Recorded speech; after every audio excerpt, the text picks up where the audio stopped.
25 men, 25 counters. And the one thing almost every American alive today has done, eaten in their tradition, without knowing a single one of their names. The American diner, chrome stools, coffee for a nickel. Open at 5 a.m. because a factory shift starts at 6. That institution, the one your grandfather called the only place that would feed you at any hour without asking questions, was almost entirely built by Greek immigrants. Not influenced by them, built by them. By their hands, their capital, their willingness to work 16 hours a day in a country that spent a significant part of their early history here trying to push them out. One of them arrived in Detroit in 1917 with $37 and a brother. Together, they invented a diner format that is still being copied today by chains that will never print their name on a menu. I'm going to tell you about 25 of them. Most you've never heard of. By the time we're done, you'll understand something about American food history that almost nobody knows, and that the restaurant industry has been quietly editing out for 60 years. Between 1880 and 1920, roughly 450,000 Greeks crossed the Atlantic to the United States. Most came from the Peloponnese. Most spoke no English. Most arrived with less than $20. The path they followed was almost always the same. First, fruit peddling, then a candy store, then a lunch counter, then a diner. That four-step pipeline produced something no business school in America tracks. By 1929, Greek immigrants owned an estimated 7,000 restaurants in the United States. 7,000. The man who built the most important one arrived in Detroit without a plan and left with a legacy that shaped what you ordered for breakfast every time your grandfather took you to the diner. What happened to these men and their restaurants is a 25-chapter story that American food history has been quietly editing for 60 years. Number 1. The Fruit Peddler's Bargain. Before any Greek immigrant in America opened a diner, he almost certainly pushed a cart. In the 1890s, Greek immigrants dominated the street fruit business in Chicago, New York, Pittsburgh, and Detroit. The Chicago Tribune reported in 1895 that the Greeks had almost run the Italians out of the fruit business in Chicago, not only in a small retail way, but as wholesalers as well. But here's what almost nobody knows. That fruit cart wasn't just a livelihood, it was a forced savings plan. Greek peddlers operated on what older immigrants called the 3-year clock. Save for 3 years on the cart, open a counter in the 4th. The discipline was cultural, passed down like a business playbook before business schools existed. By 1938, New York City's pushcart licensing restrictions had pulled the first rung off the ladder. The peddlers who hadn't yet opened their counters never would. Number 2. The coffee house that Prohibition killed. The operators who survived relocated to the Halsted Street Strip, still called Greektown today. The Greek Delta, the original, the denser, the more productive one, was officially classified as a slum to justify the demolition. The families whose restaurants it erased were mailed a check. No relocation assistance. No business compensation. Number 6. The organization 70 years ahead of its time. In 1910, a group of Greek restaurant owners in Chicago formed an association. They named it Hermes after the god of commerce and travelers, and they drafted bylaws. You're going to want to hear this part. What they were attempting in 1910 was essentially the first ethnic restaurant franchise system in American history.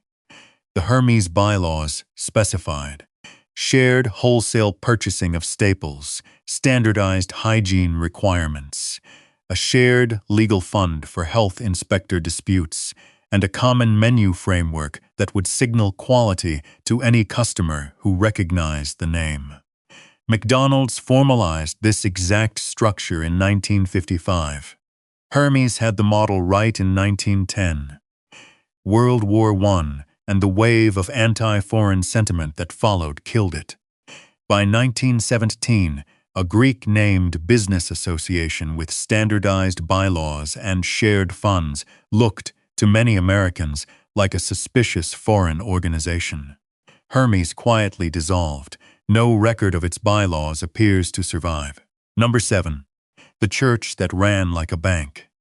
In 1897, the first Greek Orthodox church in the Midwest opened in Chicago. Holy Trinity, on paper, a religious institution. Practice, the closest thing to a community development bank that Greek immigrant restaurant operators had. But here's what almost nobody knows. The network of Greek Orthodox parishes in Chicago, Detroit, and Pittsburgh operated an informal credit system through the 1910s and 1920s. A Greek immigrant who wanted to open a lunch counter couldn't walk into a First National Bank and get a loan. Banks didn't lend to immigrants 2 years into the country with limited English. The parish council stepped in instead. Loans were extended by wealthy parish members, coordinated through the church network. Repayment was enforced by community standing. Default meant being cut off from the network that was your entire professional and personal world. By 1965, the Hart-Celler Immigration Act began opening immigration from non-European countries. The tight Greek community that had made this system work started dispersing into broader American suburbs. The network dissolved. The generation it had financed did not replace it. Number 8. Tom and James Keros. This is the one. Tom Keros arrived in Detroit from Greece in 1917. His brother James came shortly after. Together, they opened a lunch wagon on Monroe Street and called it the American Coney Island. Hot dogs, chili sauce, mustard, yellow onions. The same combination, in the same proportions, that tens of millions of Americans have eaten since.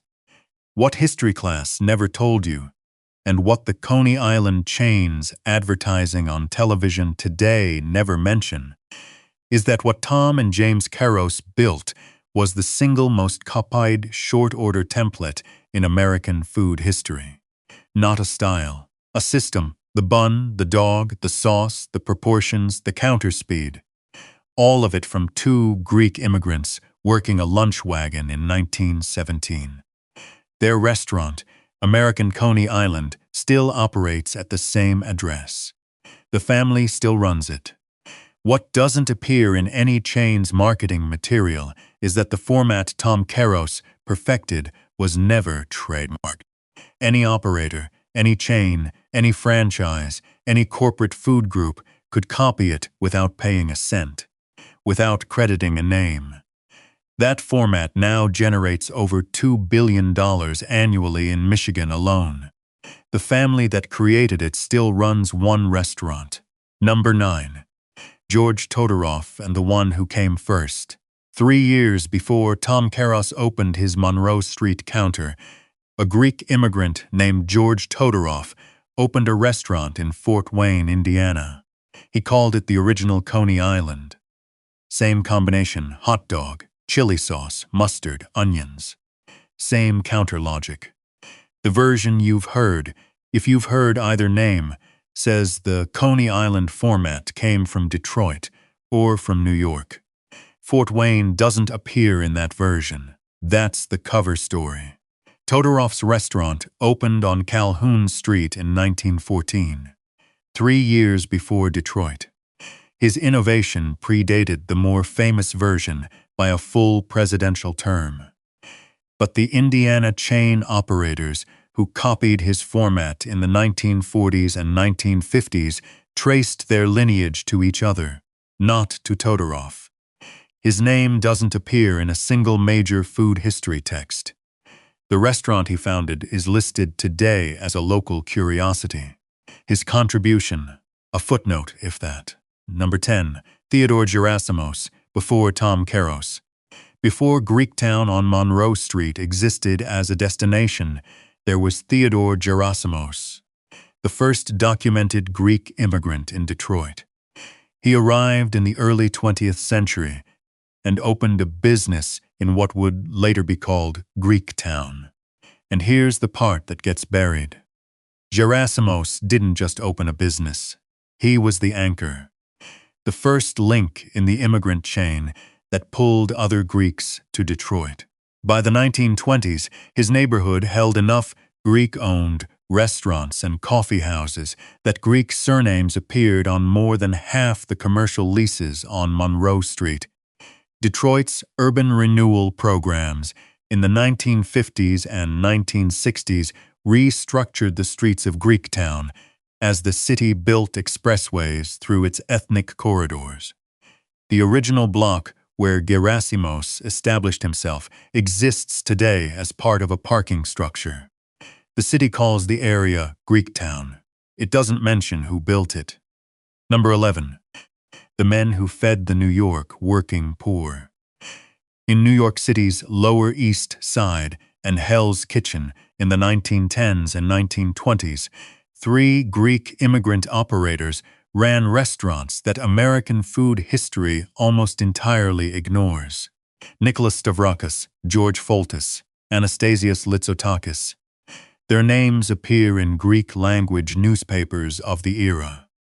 They are absent from standard histories. There's a reason this stopped being taught. The food they served wasn't Italian, wasn't Jewish deli, wasn't any cuisine that later got romanticized by food writers. It was Greek, stewed vegetables, lamb on bread, olive oil on everything, cheap, nourishing, invisible to the culinary press.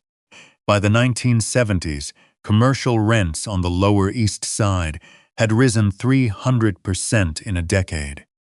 The Greek operators who had survived 30 years of thin margins couldn't survive the increase. There are probably fewer than 100 Americans alive today who know those 3 names. Number 12. The Columbus of Sparta. In 1871, the Great Chicago Fire destroyed 1/3 of the city. Among the men who arrived for the rebuilding was a man from Sparta named Christ Chakinas. The Greek community later called him the Columbus of Sparta, not in any official publication, but in community newspapers that nobody has digitized. You're going to want to hear this part. Chakinas didn't just arrive, he recruited. He sent letters home to Sparta describing Chicago as a city that had burned to the ground and needed everything: food, labor, service, commerce. His letters specified what trades were profitable and what neighborhoods were safe for Greeks. The Greek Delta on Halsted Street traces directly to the men who came because of those letters. By the 1950s, his name had been dropped from every Chicago history textbook. The neighborhood he built was demolished. There is no street named for him, no plaque. Number 13. The village that built a city's diners. The word chain in immigration history means something specific. One man arrives, sends word home, and the next comes, not randomly, but specifically, because the first man's letter was detailed and trusted. But here's what almost nobody knows. Greek immigration to America was structured by village, not by country. Greeks from specific Peloponnesian villages predominantly ended up in Chicago. Greeks from certain islands ended up in specific port cities. Not by government assignment, by private letters functioning like a precision targeting system. The result: every Greek-owned diner in Chicago in 1920 was staffed almost entirely by men from the same 4 or 5 Peloponnesian villages. The trust required to lend a man money for a lunch counter. The trust the parish credit system ran on was built on 30 years of shared village history, not on paperwork. Number 14. The diner that history didn't write down. Most Greek immigrant diner operators building restaurants in the 1920s and 1930s didn't leave detailed records. Tax filings were minimal. Oral history wasn't collected. The Greek language newspapers that covered them, Atlantis, the National Herald, are not digitized, and many issues are lost. What history class never told you is that this fragmentary quality is not an accident. The institutional history of American food was written by food journalists who worked from published records. Newspaper reviews, cookbook citations, critic columns. Greek immigrant diners didn't advertise in newspapers. Their customers were factory workers who found them by walking past. The men who most directly shaped American diner culture are the ones whose stories were never written down, because they were too busy working a counter to stop and talk to a journalist. Number 15. Who actually invented the all-night diner? The version you've heard is that 24-hour diners evolved naturally. They stayed open later, then all the time, because America is busy. That's the cover story. The specific innovation. A short order counter open at 3 a.m., serving the same menu as at 7 a.m., was pioneered by Greek immigrant operators in Detroit, Pittsburgh, and New York in the 1920s, not by chains. By individual Greek men who had noticed that industrial cities ran 3 shifts, not 1. The economics worked because Greek immigrant operators were also the staff. No labor cost to staying open. The owner was behind the counter. Denny's was founded in 1953. IHOP in 1958. Both adopted 24-hour operation from a format that Greek immigrant operators had been running for 30 years. Neither company's official history includes the phrase Greek immigrant. Number 16. The credit ledger on the wall. Pittsburgh, 1928. 5 o'clock in the morning. A man who left Sparta at 17 is behind a counter on 2nd Avenue, cracking eggs. He's been there since 4. The first mill shift starts at 6. And here's the part that gets buried every time someone tells the story of Pittsburgh.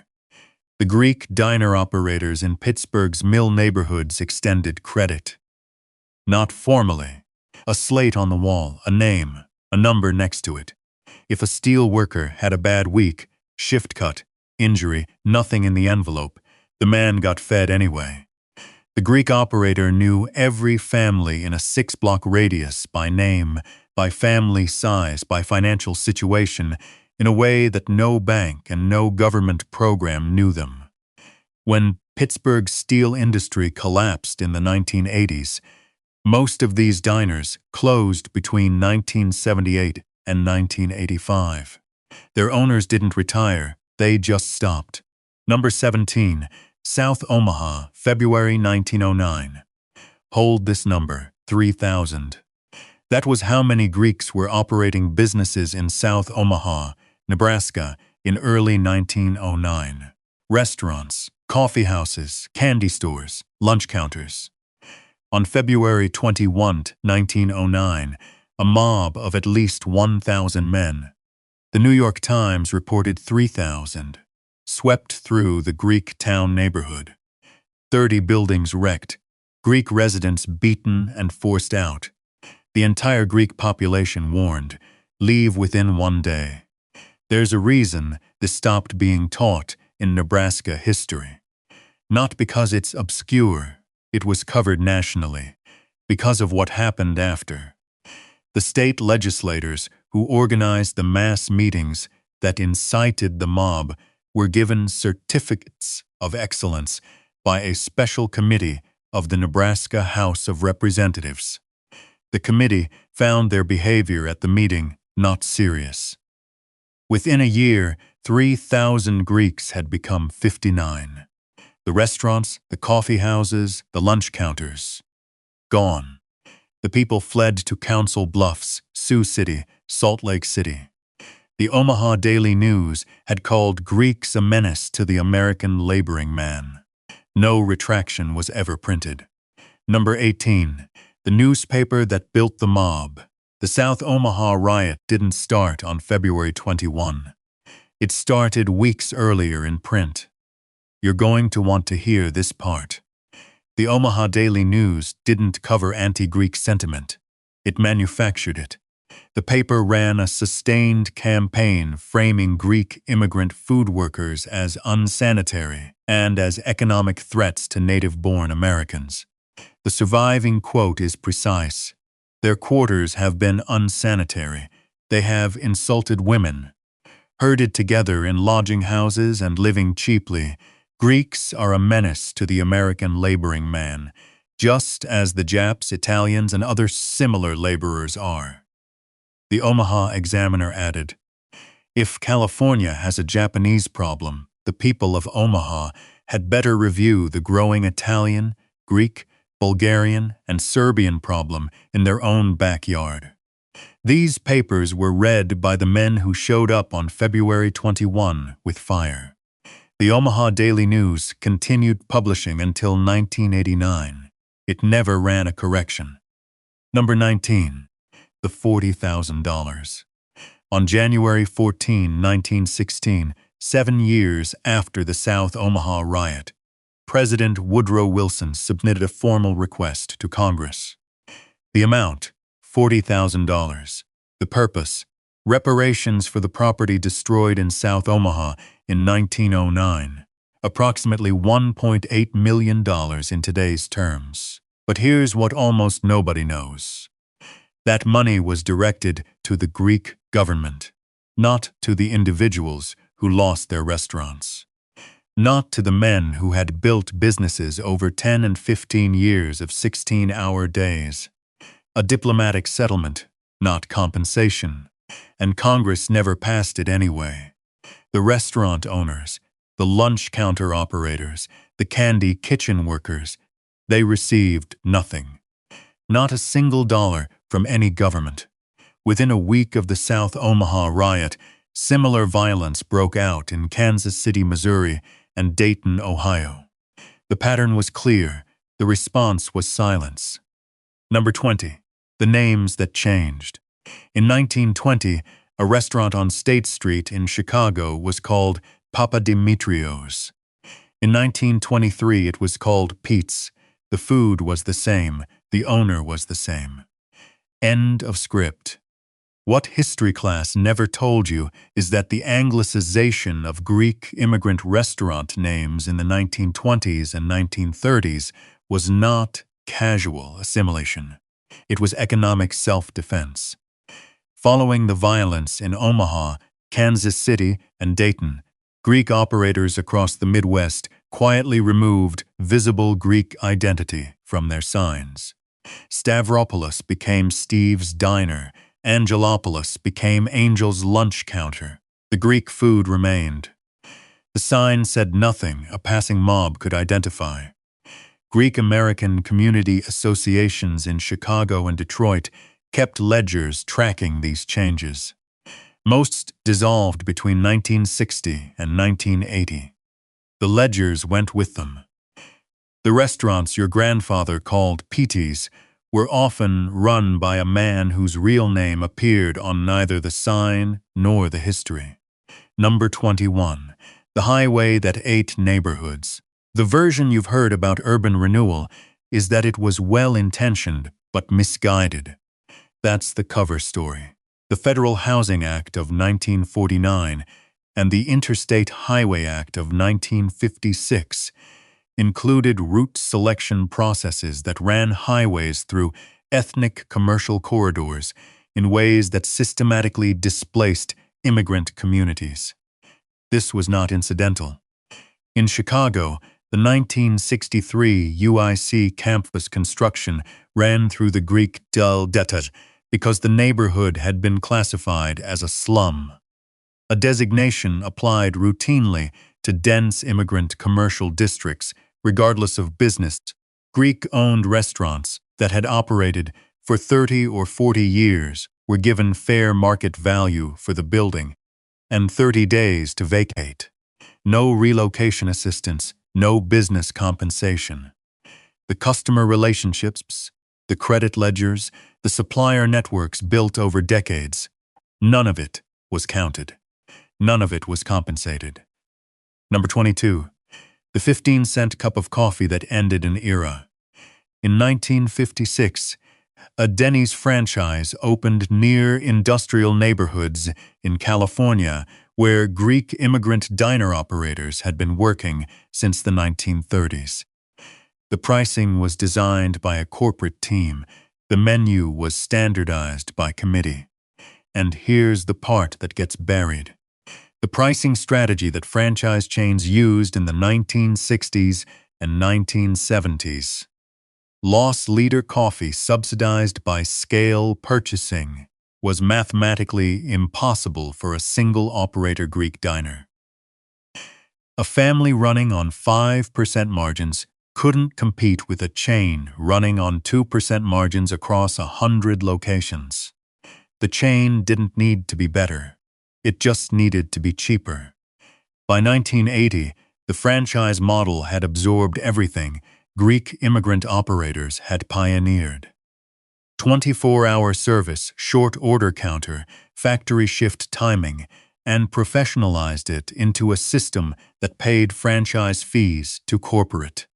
The origin of those innovations was not part of the marketing. Number 23. The Parthenon. In 1966, a Greek immigrant family opened a restaurant on South Halsted Street in what remained of Chicago's Greektown. They named it the Parthenon.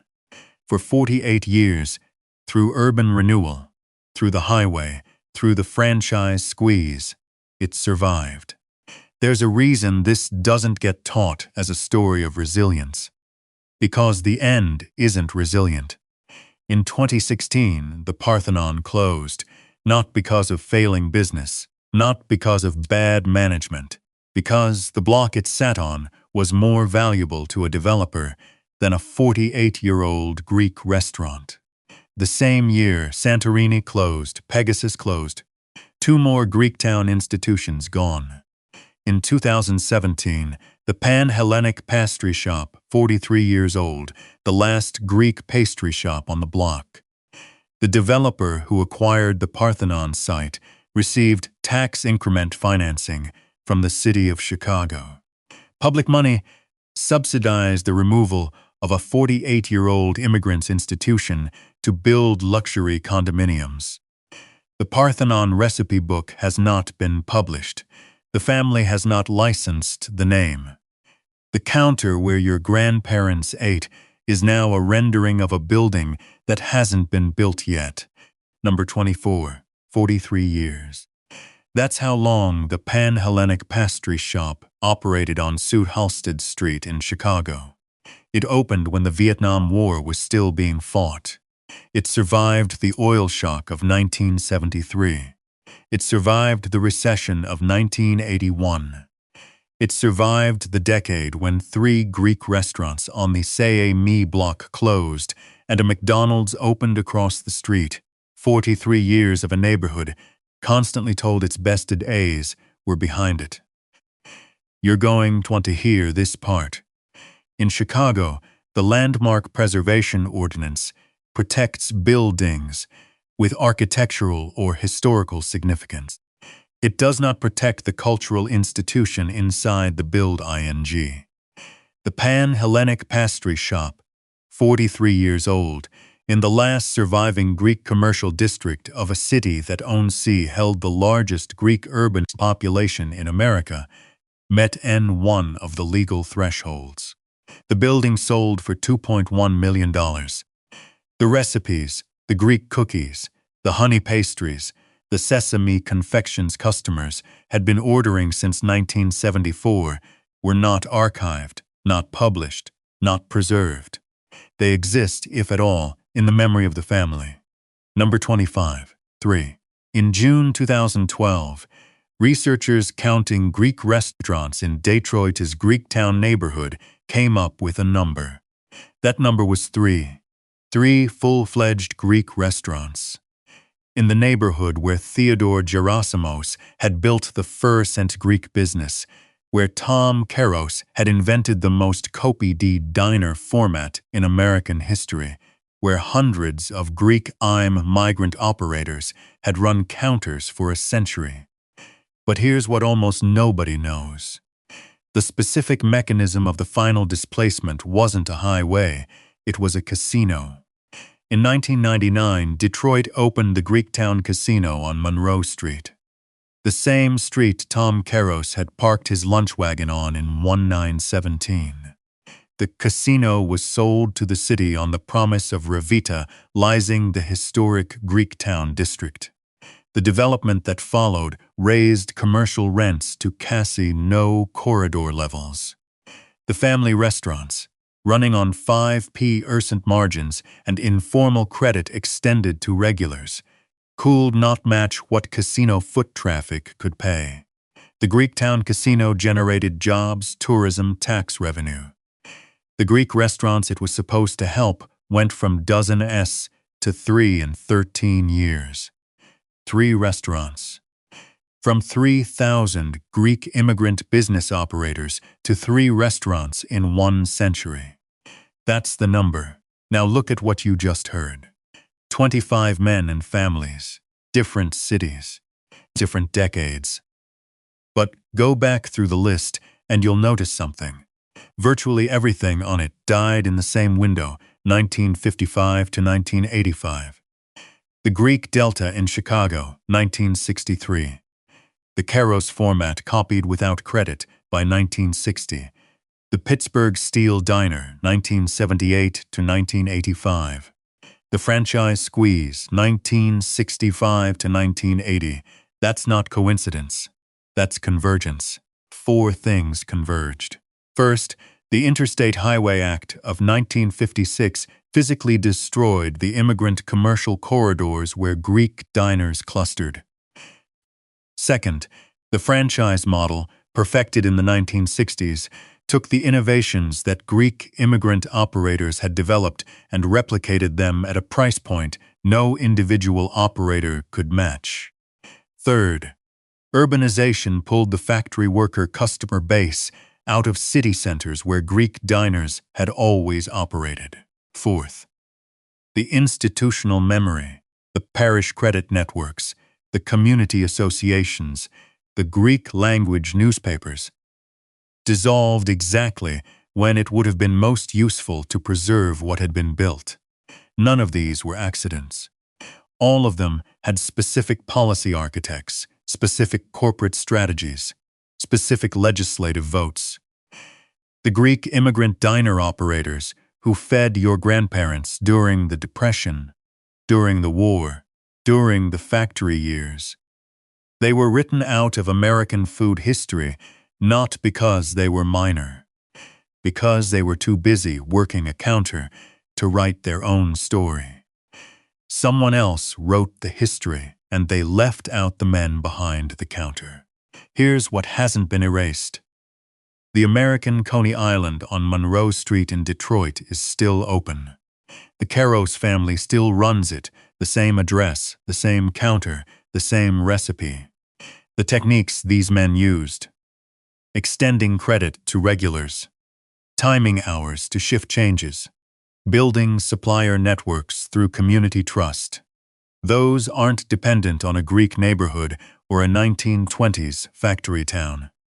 Every small restaurant operator in America who has ever stayed open late for regular customers, who has ever let a regular run a tab, who has ever built a counter around the rhythms of the people nearby. That operator is doing what Tom Keros did. The knowledge itself was never illegal. The approach was never outlawed. Whether anyone rebuilds it in whatever form fits where they are today is up to them. If you're the kind of person who sat through 27 minutes about forgotten Greek immigrant diner owners and came out the other side wanting to know more, You already know what this channel is. Next video, the Depression-era recipes that fed America's factory towns when nothing else could. Same story, different kitchen. It's already up.